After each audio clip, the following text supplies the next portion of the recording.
Est-ce que tu pourrais te Bonjour. présenter, s'il te plaît? Bien sûr. Je m'appelle Karim Chihi, j'ai 35 ans, je suis né à Lyon. Je suis actuellement enseignant en histoire-géographie au collège-lycée Al-Kindi depuis 8 ans. Et j'ai suivi un cursus d'histoire-géographie et de civilisation arabe. Est-ce que tu pourrais présenter un peu dans le contexte familial dans lequel tu as grandi? Évidemment, je suis le dernier d'une fratrie de 5 enfants. Donc évidemment, j'ai été peut-être le plus gâté. J'ai grandi dans un environnement, on va dire, sain. J'ai eu une scolarité, on va dire, classique, de la primaire jusqu'à la terminale dans un collège, enfin dans des établissements privés de l'agglomération lyonnaise. Et je regrette rien de tout ce que j'ai eu comme expérience dans ma scolarité. Le métier de rêve pour toi, c'était quoi quand tu étais enfant? Alors, je suis passé par un premier rêve en CE1. Je pense comme beaucoup de garçons, c'était être astronaute. Bon. Astronaute puis architecte. Donc astronaute c'était en CE1, architecte je pense c'était en CE2. J'ai rapidement compris que la géométrie et moi c'était pas forcément, ça faisait pas bon ménage. Donc à partir de très rapidement, j'ai su que j'allais pas faire ces deux professions. Dès la 6e, j'ai commencé à apprécier l'histoire géo. J'appréciais la discipline au collège et ça a toujours été ma discipline préférée. En amont, quand j'étais plus petit, j'aimais beaucoup lire les documents, regarder les documents historiques à la télé, etc. Même si je comprenais pas tout, j'étais attiré.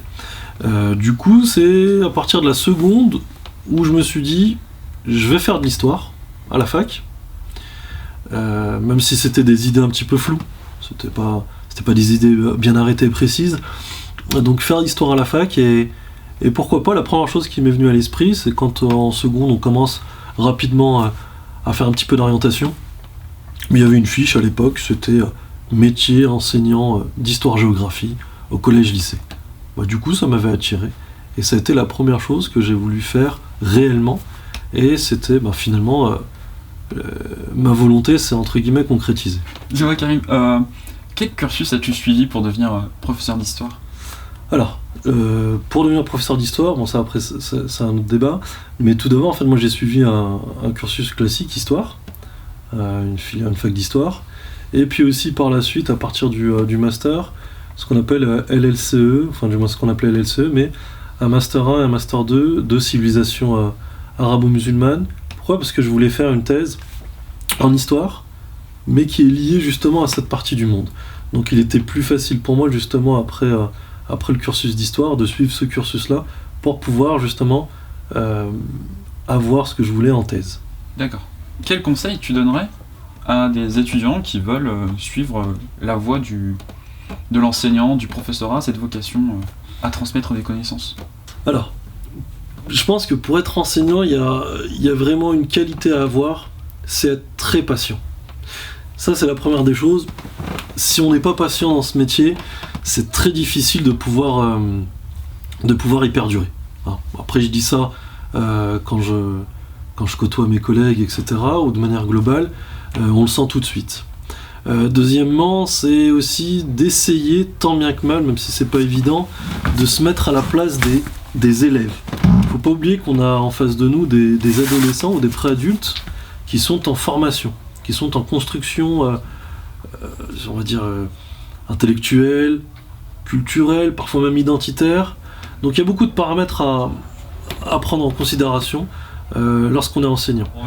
Est-ce que tu pourrais nous donner des conseils concernant ce cursus universitaire de la recherche? Je te dirais très modestement, lire énormément et être organisé.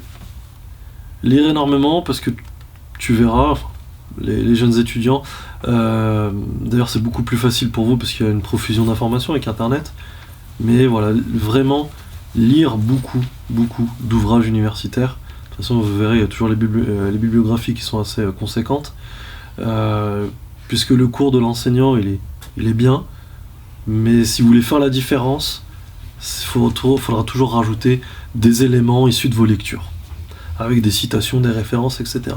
C'est ce qui fait la différence. Deuxième chose, être méthodique. Se donner forcément un plan de travail, une organisation de travail tout azimut. Finalement, de se laisser du temps de libre, mais d'être très organisé. Ceux qui réussissent plus facilement sont ceux qui sont le plus organisés. Karim, dis-nous en plus de ton quotidien, s'il te plaît, de prof. Comment est-ce que tu partages tes journées, par exemple?